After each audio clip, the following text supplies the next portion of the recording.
Hello students, this is the English supplementary video of class 9. The book name is Moments and today we will study about chapter 1 The Lost Child. The Lost Child मतलब एक बच्चा है जो खो गया है. इस chapter अगर मैं आपको समरी समझाऊँ तो इस चैप्टर की समरी ये है कि इस चैप्टर में एक फेयर के बारे में बात किया गया. फेयर मतलब मेला के बारे में बात किया गया है. एक गांव में जहाँ ये बच्चा रहता है वहीं पास में मेला लगा हुआ है. ठीक है, जहाँ पे सभी लोग गांव के मेला देखने जाते हैं. यह बच्चा भी अपने पेरेंट के साथ मेला देखने जाता है, लेकिन किसी रीज़न से यह खो जाता है. आइए देखते हैं. यहाँ जैसे लिखा हुआ है, a child goes to a fair with his parents. एक बच्चा है जो पेरेंट के साथ फेयर मेले में जाता है. वह बहुत हैप्पी और एक्साइटेड है. ठीक है, बहुत हैप्पी और एक्साइटेड है. वह क्या चाहता है, वो सभी चीज़ें चाहता है जो मेला में मिल रही होती है, जैसे कि स्वीट्स, टॉय, जो भी वहाँ उसको दिखाई देता है. ठीक है, but his parents do not bye them. लेकिन जो उसके पेरेंट्स रहते हैं वो उसके लिए कुछ भी नहीं खरीदते हैं. लेकिन why then does he refuse when someone else offers them to him. लेकिन ऐसा क्यों होता है कि जब कोई दूसरा व्यक्ति उस बच्चे को वही चीज़ें देता है तो वह लेने से इनकार कर देता है. अब इसे जानने के लिए तो हमें स्टोरी पढ़नी होगी. ओके, आइए पढ़ते हैं. It was the festival of spring. Spring festival का मतलब हुआ कि ये जो मानसून महीना चल रहा था, रेनी सीजन स्टार्ट था. ठीक है, और चारों तरफ क्या थे, चारों तरफ जैसे आपको पता है जब रेनी सीज़न होती है, स्प्रिंग सीज़न होती है, तो जो मौसम बहुत सुहाना हो जाता है. चारों तरफ हरियाली, पेड़ पौधे दिखते हैं. तो वैसा ही पूरा माहौल था. ठीक है, एक पतली गली थी, लेकिन उस पतली गली से बहुत सारे लोग निकल रहे थे. एक झुंड बना के, एक मतलब लाइन बना के निकल रहे थे. कुछ लोग हॉर्स पे बैठ के जा रहे थे, कुछ लोग बैम्बू समझ रहे, जैसे कि एक जो बांस की गाड़ी होती है उसमें बैठ के जा रहे थे. कुछ लोग बुलेट कार्ट से बैठ के जा रहे थे. One little boy ran between his father's leg, brimming over with life and laughter. एक जो बच्चा है वो अपने पापा का हाथ पकड़ के या कहिए पैर को पकड़ा हुआ है, और वो इतना खुश है मेले में जाने के लिए कि मतलब उसे ऐसा फील होता है कि इससे अच्छा दुनिया में कुछ नहीं. वो बहुत ही एक्साइटेड है. आप लोग भी बहुत एक्साइटेड होते हैं जैसे मेले में जाने के लिए, वैसे ही. कम चाइल्ड कम कॉल्ड हिज पेरेंट्स. उसके पेरेंट्स बोलते हैं आओ बच्चे आओ. ठीक है, ऐसा क्यों होता है, क्योंकि जब वो टॉय के शॉप के पास पहुंचता है तो वो टॉय के शॉप पे टॉयज़ को देखता रहता है और वो थोड़ा पीछे छूट जाता है अपने पेरेंट्स से. ठीक है, उसके बाद वो जल्दी जल्दी दौड़ के अपने पेरेंट्स के पास जाता है. ठीक है, क्योंकि उसको डर भी रहता है कि वह कहीं खो ना जाए. ठीक है, लेकिन उसके दिमाग में अभी भी वो टॉयज़ चल रही होती है. ओके, फिर क्या है कि he had stop to wait for him. उसके जो पेरेंट्स होते हैं वो एक जगह किनारे रुके होते हैं, उसके आने का वेट करते हैं, और जब वो आता है तो फिर आगे बढ़ने लगते हैं. उसे पता है कि अगर वो पेरेंट्स से अपने टॉयज़ के लिए बोलेगा तो वो उसको नहीं दिलाएंगे, मना कर देंगे. I want that toy he pleated. उसने फिर भी वो कहता है कि मुझे वह खिलौना चाहिए. His father looked at him red I in his family. उसके जो फादर होते हैं वो उसके मतलब उसको गुस्से से या लाल आँखों से गुस्से में देखते हैं. ठीक है, लेकिन जो उसकी मदर होती है वो समझ जाती है उसकी फीलिंग को, तो वो उसको बहलाने की कोशिश करती है कि look child what is before you. देखिए देख बेटा, ये सामने क्या है. क्या दिखाती है उसको, सामने जो है वो मस्टर्ड का खेत होता है, मतलब सरसों का खेत होता है जहाँ फूल खिले होते हैं. तो वो दिखाती है कि देखो कितनी अच्छी, मतलब वो ऐसे देख के लगता है जैसे कि वह गोल्ड हो. ठीक है, और वह मील्स तक, मतलब बहुत दूर तक थे वो सरसों के खेत. वो उसको बहलाने की कोशिश करती है. A group of dragon flies जो होती है वो चारों तरफ घूम रही होती है. हाँ, जैसे जब अच्छा मौसम होता है, बारिश वाला मौसम हो तो ड्रैगन फ्लाई दिखाई देता है ना, तो वैसे ही उस टाइम दिख रहा था. जो बटरफ्लाइज थे वो फ्लावर की स्वीटनेस में इधर उधर फ्लाई कर रहे थे. The child follow them. और जो बच्चा है अब मतलब टॉयज़ को छोड़ के उनके पीछे भागने लगता है. ठीक है, और उनको ट्राई करता है कैच पकड़ने की, लेकिन वो उनको पकड़ नहीं पाता है. हम लोग भी तो जब बटरफ्लाई को या ड्रैगन फ्लाई को पकड़ने की कोशिश करते हैं तो हमारे हाथ से छूट जाता है ना, सेम वैसे ही. But it go fluttering have flapping but into the air when he had almost caught in his hand then his mother gave a cautionary call. पता है, जब वो ये बटरफ्लाई और ड्रैगन फ्लाई को देखता है तो उनको पकड़ने में इतना बिजी रहता है कि फिर वो अपनी मदर से या पापा का हाथ छोड़ देता है और पीछे छूटने लगता है. फिर उसकी मदर बुलाती है, मतलब कि कम बेटा कम, कम चाइल्ड कम. और फुटपाथ का मतलब क्या है कि वहाँ एक लंबी जो लाइन बनी होती है जहाँ से लोग गुजर रहे होते हैं, वहाँ पे वेट कर रहे होते बच्चे का, उसको बुलाते हैं. ही रैन टुवर्ड हिज पेरेंट्स, फिर वो दौड़ के अपने पेरेंट्स के पास जाता है और उनके साथ चलने लगता है। लेकिन फिर उसको क्या दिखाई देता है, जो इंसेक्ट वगैरह ही चारों तरफ दिखाई देते हैं। ठीक है, फुटपाथ के जो नीचे नीचे चल रहे होते हैं पतले पतले, उसको वही दिखाई देते हैं। लेकिन वो जो इंसेक्ट और वॉर्म्स होते हैं वो फुटपाथ के बाहर किस लिए आए रहते हैं, सनशाइन को एंजॉय करने के लिए। फिर जो उसके पेरेंट्स उसको बोलते हैं कम चाइल्ड कम, क्योंकि वो फिर पीछे छूटने लगता है, उस वॉर्म्स को, इंसेक्ट को देखने लगता है। ओके, और वो कहाँ वेट कर रहे होते हैं, उसका एक शेड होता है, मतलब कि जैसे कि एक जगह होता है, थोड़ा शेड एरिया होता है, छाया रहती है, वहाँ पे उसका वेट कर रहे होते हैं। वो कुएं के साइड का, कुएं का एज होता है, मतलब कुएं का किनारा होता है, वहीं पे उसका वेट कर रहे होते हैं। A shower of young flowers fail upon the child, जो उसी टाइम क्या होता है कि जो फ्लावर होते हैं, शावर ऑफ यंग फ्लावर, जो फ्लावर होते हैं वो उसके ऊपर गिरने लगते हैं। ठीक है, और and forgetting his parents he begin to gather the raining petals in his hand, और जो पेड़ों से, वहाँ जो पेड़ लगे होते हैं वहाँ से जो पत्तियाँ पेटल्स गिरने लगते हैं तो उनको अपने हाथ में इकट्ठा कर लेता है। ठीक है, लेकिन उसी टाइम वो देखता है डव्स को, डव्स भी मतलब बर्ड होता है, वो डव्स को देखता है कि डव्स उड़ रहे हैं। फिर वो मतलब पत्तियों पर उसका ध्यान हट जाता है और वो बोलता है Dove the raining petals drop from his forgotten hand, फिर उसके हाथ से क्या होता है कि वो उसके हाथ से गिरने लगता है, क्या फ्लावर सारे गिर जाते हैं क्योंकि उसका ध्यान वहाँ से हट जाता है। Come child come, then call to the child, वे लोग अपने बच्चे को फिर बुलाते हैं।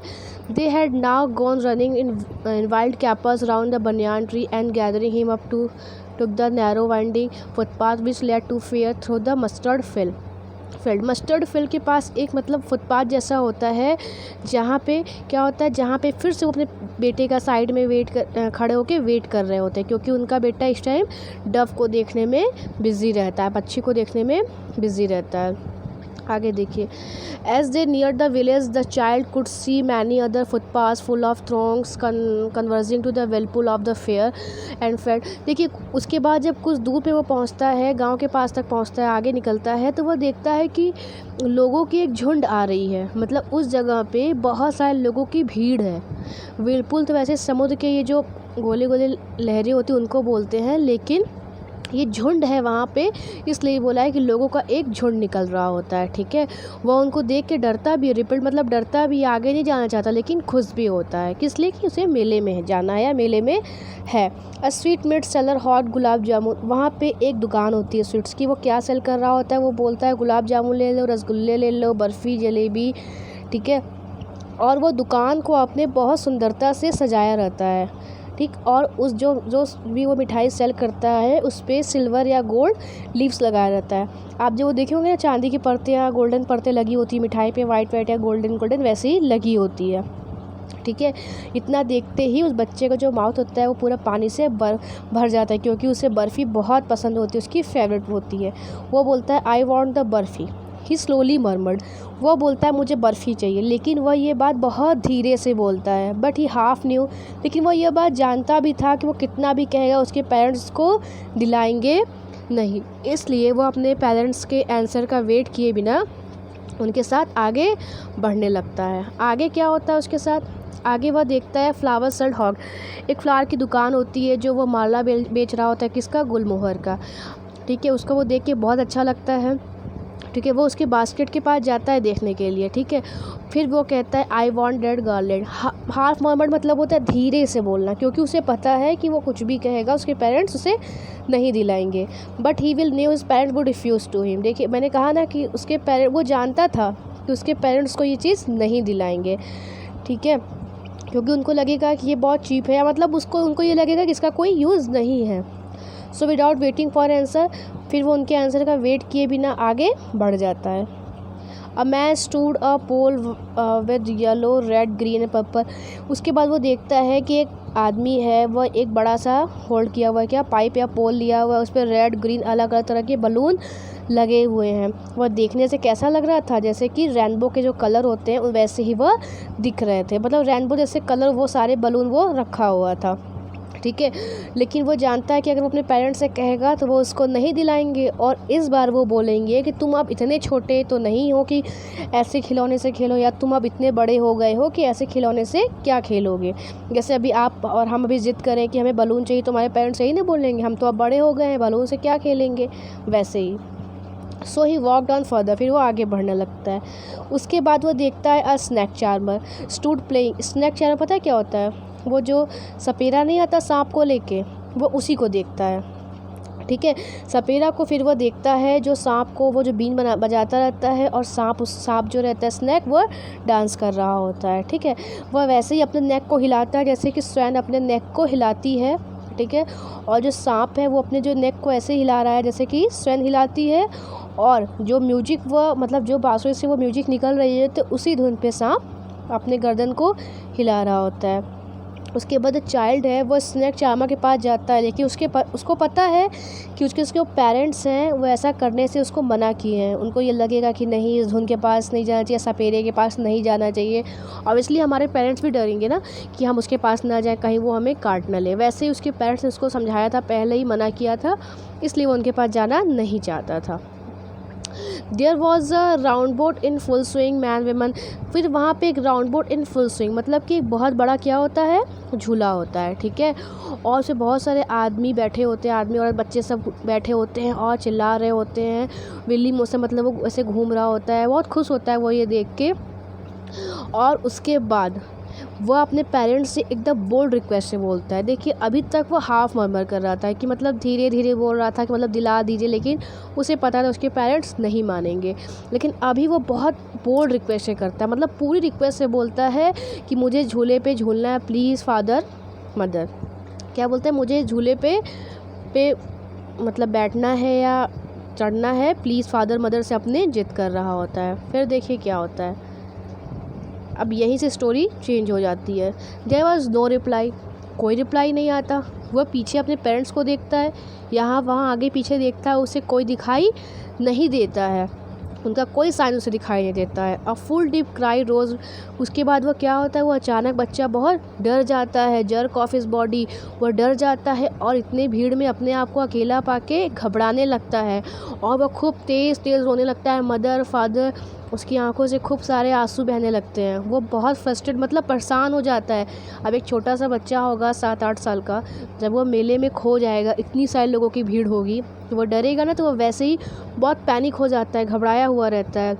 वो एक साइड से दूसरे साइड दौड़ रहा होता है कि किसी जगह पे किसी डायरेक्शन में उसको उसके पेरेंट्स मिल जाएं। वो चिल्ला रहा होता है मदर फादर, लेकिन और हिज येलो, देखिए हिज येलो टर्बन, वह टर्बन पहना होता है। टर्बन मतलब पगड़ी लगाया हुआ होता है या जो भी सिर पे बांधते हैं। वो क्या होता है, उसका जो है गिर जाता है, खुल जाता है, उसके कपड़े भी बहुत मडी हो जाते हैं। वो यहाँ वहाँ भागता, उसके कपड़े गंदे हो जाते हैं कीचड़ की वजह से या मिट्टी की वजह से। Having run to and fro in rage of running, यहाँ वहाँ दौड़ के परेशान होके वह क्या होता है, फिर थक हार के एक जगह खड़ा हो जाता है। जब वो थक जाता है, तो ऐसा नहीं होता जब हम थक जाते हैं, जब बच्चे रोते हुए थक जाते हैं सिर्फ सिसकने लगते हैं, तो वैसे ही सॉप्स है यहाँ, मतलब सिसकने लगता है, रो रहा होता है, परेशान होता है, लेकिन इतना तेज़ नहीं रो रहा होता, अब सिसक रहा होता है। कुछ डिस्टेंस पे ऑन द ग्रीन ग्रास इस फिल्मी आइस में। उसके बाद क्या होता है कि उसकी आंखों से चीज़ें धुंधली होने लगती है, मतलब वो परेशान हो जाता है, उसको कुछ भी दिखाई नहीं देता है कि चारों तरफ क्या है कैसे, उसे बस अपने पापा मम्मी ही दिखाई देते हैं। और जो चारों तरफ वो देखता है, वो सारे आदमी जो होते हैं वो क्या कर रहे होते हैं, लॉफिंग मतलब बात करने में मतलब बात कर रहे होते हैं, टॉक कर रहे होते हैं, हंस रहे होते हैं, एक दूसरे से मिल रहे होते हैं, एंजॉय कर रहे होते हैं, क्योंकि उन्हें क्या पता क्या प्रॉब्लम है, सारे एंजॉय कर रहे होते हैं, लेकिन वो बच्चा वहाँ रो रहा होता है, ठीक है। ही रैन क्विकली अगेन, उसके बाद वह फिर से दौड़ता है। This time to a stream to which people seem to be crowding every little inch of space, मतलब एक छोटे छोटे स्पेस, थोड़ी थोड़ी दूरी पे ही आदमी और औरत उसको दिखाई दे रहे थे, और उसे ऐसा लग रहा था कि अगर वो ये साउट ना करे, मतलब मदर फादर आवाज़ ना करे, तो वह उन आदमियों के बीच में दब जाएगा। कहने का ये है कि मेले में इतनी भीड़ है, इतने बड़े बड़े लोग हैं, मतलब बच्चा तो छोटा है, आदमी औरत थे, तो उसे लग रहा था कि इतने लोगों के भीड़ में वो उन लोगों के पैर के नीचे दब ना जाए, लेकिन वह मदर फादर चिल्ला रहा था, बोल रहा था, इसलिए उसे साइड मिलता जा रहा था। Near the entrance of the temple वो पहुंचता है। How the crowd become very thick, ठीक है, जो भीड़ बहुत ज़्यादा बढ़ जाती है वहाँ पे। जो each other heavy man is facing murderous eyes and hefty shoulders the poor child start to trust a way between the feet but knock, मैंने बताया ना, उसको लगता है कि उनके पैरों में वह दब जाएगा। He might have been tramped under foot, he had not strict at the highest pitch of his voice, लेकिन इतनी भीड़ में वह क्या होता है, उसकी जो वॉइस होती है मदर फादर वो वैसे ही रहती है, मतलब कम नहीं होती है, वैसे ही रहती है। उसी time a man in the surging crowd heard his cry, उसी टाइम उस भीड़ में एक आदमी उसके रोने की आवाज़ सुनता है और समझ जाता है कि बच्चा परेशान है। वह उसको गोद में उठा लेता है। ठीक है, वो बोलता है कि तुम यहाँ कैसे आए, तुम किसके बच्चे हो। ठीक है, द मैन आग straight clear the mass the child wept more bitterly, उसके बाद वो बच्चा और तेज़ से रोने लगता है और सिर्फ रोते रोते कहता है कि I want my mother, I want my father. The man try to soothe him by taking him to round boat, देखो बच्चा क्या है कि परेशान है, तो जो वो आदमी रहता है, भला आदमी रहता है, अच्छा आदमी रहता है, तो वह बच्चे को बहलाने की कोशिश करता है कि किसी तरह ये बच्चा शांत हो जाए, तो एड्रेस बता दे, अपने पापा मम्मी के बारे में बता दे। तो वह उसको उसी झूले के पास ले जाते हैं जिस झूले पे वो बैठने की जिद करता है। वो उसको पूछते हैं क्या तुम कभी झूले पे, इस हॉर्स वाले झूले पे बैठे हो। ठीक है, लेकिन बच्चा कोई रिप्लाई नहीं करता। इसके वो सिसकते हुए बस एक ही बात बोलता है कि I want my mother, I want my father, मुझे मेरी मम्मा चाहिए, मुझे मेरे पापा चाहिए, उसे बस इतना ही बात रहता है। ठीक है, आगे देखिए। The man headed towards the place where the snake charmer, फिर वो आदमी उसको कहाँ पे लेके जाता है, स्नैक चार्मर के पास, उस सपेरे के पास लेके जाता है जहाँ पे कोबरा रहता है। उसकी म्यूजिक को सुनाते हैं कि देखो बच्चा ये म्यूजिक कितना अच्छा है, ये कानों को म्यूजिक कितनी अच्छी लग रही है। लेकिन वह जो बच्चा रहता है अपने कानों को मतलब कानों को बंद कर लेता है और सिर्फ इतना कहता है कि I want my father, I want my mother. फिर उसको वो जो आदमी रहता है बलून वाले के पास ले जाता है, उसको बलून दिखाता है और उससे पूछता है कि क्या तुम्हें ये बलून चाहिए। लेकिन उसको मतलब बलून दिखा के वो आदमी उसको डिस्ट्रैक्ट करने की कोशिश करता है, उसका अटेंशन पाने की कोशिश करता है। ठीक है, फिर वो पूछता है कि would you like a rainbow coloured balloon, क्या तुम्हें एक रेनबो कलर का बलून चाहिए। लेकिन जो बच्चा होता है वो अपने आँखों को इधर उधर हटा लेता है और सिर्फ सिसकते हुए बोलता है कि I want my mother, I want my father. Okay, उसके बाद इतना होने के बाद भी वो जो आदमी रहता है वो अभी भी ट्राई करता है कि बच्चा खुश हो जाए। फिर वो उसको कहाँ लेके जाता है, उसको वो कहाँ उसी जगह पे लेके जाता है किनारे पे जहाँ पे फ्लावर, वो जो गार्डन, जो गुलमोहर की जो आदमी माला बेचता था वहाँ पे लेके जाता है और पूछता है कि बेटा क्या तुम्हें ये गुलमोहर का माला चाहिए, क्या तुम इस माले को अपने गर्दन में पहनना चाहते हो।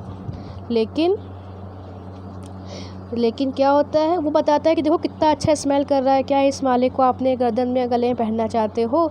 वो जो बेटा होता है, वो जो लड़का होता है, वो अपने नाक को वहाँ से हटा लेता है, मतलब चेहरा घुमा लेता है बास्केट के पास से, सिर्फ इतना बोलता है फिर से कि I want my mother, I want my father.